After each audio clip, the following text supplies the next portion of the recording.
Ho aminareo ane ry havana ny fahasoavana sy ny fiadanany Jesosy Kristy tompontsika. Amen. Ny fanamarinana amin'ny finoana.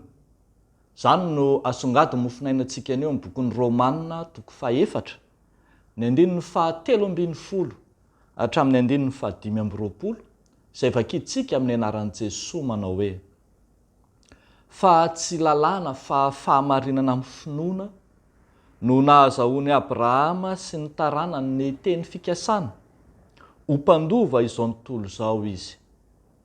Fa raha izay amin'ny lalàna no mpandova, dia efa foana ny finoana, ary efa tsinotsinona ny teny fikasana. Fa ny lalàna mahatonga fahatezerana, fa raha tsy misy lalàna, dia tsy misy fandikan-dalàna.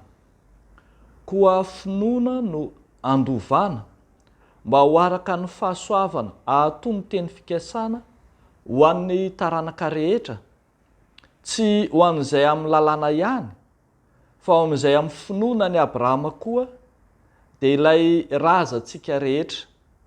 Araka ny voasoratra hoe: nataoko ho rain'ny firenena maro ianao.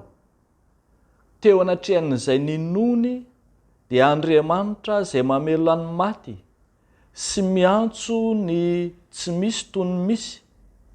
Ary na dia efa tsy nisy nanantenana aza, dia nanantena ihany izy ka nino, mba ho rain'ny firenena maro, araka ny voalaza hoe: ho tahaka izany ny taranakao. Ary satria tsy mba nalemy finoana izy, dia ny hevitra ny tenany izay efa ohatran'ny maty, fa efa tokony ho 100 taona izy, sy ny fahafatesany kibony Sara, ary tsy nianana ny amin'ny teny fikasan'Andriamanitra tamin'ny tsy finoana izy, fa nampahereziny finoana ka nanome voninahitra an'Andriamanitra, ary natoky indrindra fa izay nolazainy dia hainy atao koa, dia nisaina ho fahamarinana izany. Nefa tsy ho azy ihany no nanoratana, fa nisaina ho azy zany, fa ho antsika izay anisany izany koa, dia isika izay nino ilay manangana an' Jesosy atompontsika tamin'ny maty, izay natolotra noho ny fahadisoantsika, ka natsangana indray ho fanamarinana antsika. Ray masino, manamasinana amin'ny fahamarinana, ny teninao no fahamarinana. Amen. Ny fanamarinana amin'ny finoana, io lay antsoina hoe justification par la foi, izay isan'ny foto-kevitra lehibe nijoroany Lotera tamin'ny fanontsim-pivavahana, ka nahatonga azy teny manao hoe ny finoana ireriana. Io fanamarinana amin'ny finoana io no amonjena ny mino, ka ambara fa tsy ny lalàna no mahavonjy, ary ny lalàna tsy manafaka fa mangeja aza, fa ny finoana kosa no amonjena. Ny antsoina hoe famonjena dia ny finoana, ny asan'Andriamanitra manafaka. Zany hoe Andriamanitra miasa, Andriamanitra nandray ny finiavana feno amonjy no antsoina hoe finoana. Tsy ezaky ny tena samy irery, tsy ezaka ataontsika no ahazahoana famonjena, fa dingana sy ezaka mahadio avy amin'Andriamanitra samy irery, tahaka ny dingana nataony raha nanolotra ny zanany ho famonjenantsika teo amin'ny hazo fijaliana izy. Finiavan'Andriamanitra mahadio zany, fa tsy niankina tamina olombelona. Io fanamarinana amin'ny finoana izay ambara ny soratra masina io no nahatonga ny fiovampony Lotera ka niteraka ny protestantisme. Io fanamarinana amin'ny finoana io no naresy lahatra azy ny fandinika tamin'ny bokin'ny Romanina eto amin'ity izay misy mofinainaitsika ity, ka natonga saina azy fa diso lalana avokoa izay rehetra mieritreritra ikendry famonjena amin'ny alalan'ny ezaky ny tena manokana, amin'ny alalan'ny ezaka hanatsara ny fiainana, amin'ny alalan'ny ezaka izay ataon'ny tsiraray.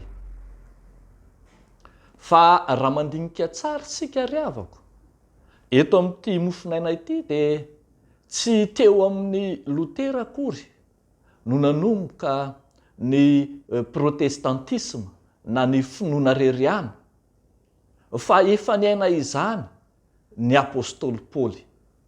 Ary raha miresaka hoe finoana isika, tsy teo amin'ny apôstôly Paoly akory aza, eny tsy teo amin'ny izay nisehoan'i Jesosy tetỳ an-tany fotsiny koa aza, fa efa hatramin'ny andron'ny Abrahama patriarka aza izany. I Abrahama ilay nantsoina hoe rain'ny mino, teo aminy no nanomboka ny finoana, ary dia io finoana io no fototra ny orenan'ny teny fikasana na ny fanekena tamin'Andriamanitra. Ny famonjena zany dia miorina eo ambony finoana, ny teny fikasana dia miorina eo ambony finoana ka lovainy ny taranaka mifandimby. Ry havako malala, efa protestanta hatrany an-dreniny, hatrany an-doharano ny baiboly, ny patriarka, ny apôstôly, ny epistily izay vakiantsika, ary mamerina amintsika ombenombeny fa tsy maintsy miverina amin'ny loharano, miverina amin'io fanamarinana amin'ny finoana io isika raha toa ka te mangetaeta famonjena marina. Dison'ny soratra masina, ny finiavanao te hanao asa soa, te ho tsara, te ho mendrika, te ho hitataratra ety ivelany, fa miasa kanefa tsy manana ny finoana. Ny finoana no miteraka ny asa, ny finoana no mahatonga antsika hanao asa tsara ho an'Andriamanitra, fa tsy ny mifanohitra amin'izany. Evero aza, evero ary, fa Andriamanitra miasa te hamonjy antsika, izany no fototra iorenan'ny finoana kristiana. Efa nitanterahana izany tao amin'i Jesosy Kristy zanany, efa nanao dingana lehibe izy ka nanolotra hatramin'ny fahafatesana ny hainjanany aza mba hamonjy antsika sy anao. Ny finoantsika zany ezaka nataon'Andriamanitra zany no iorenan'ny famonjena kristiana. Dia ho an'Andriamanitra irerian'ny voninahitra. Amen. Ivavaka isika. Tompo, misaotra anao zahay, lay manomana famonjena ho anay, manolotra izany ety ampelantananay ary nanao ny dingana rehetra hatramin'ny nanoloranao ny zanaka malalanao aza mba hamonjy anay. Faly misaotra anao zay Tompo nohony amin'izany, ary ankehitriny apetraka feno ampelantananao ity tontolo andronay anio ity, iomananay amin'ny fonay, ny sainay, ny fanahinay hiatrika ny fanomponanao eo anivon'ny fiangonana masina raha ampitso alahady. Apetraka feno ampelantananao ny fanomanam-panahy ireo mpanomponao izay rehetra mandray anjara amin'izany fanompona masina izany. Vavaka ihany koa izahay ho an'ireo mpiray tanindrazana aminay, ireo izay ao anatin'ny fahoriana, ao anatin'ny famoiza-po, ireo anatin'ny aretina, mba hiantrao ka avonjeo ry Andriamanitra izay miasa ho anay io. dia amin'ny anaran'i Jesosy nanaovanay izany vavaka izany. Amen.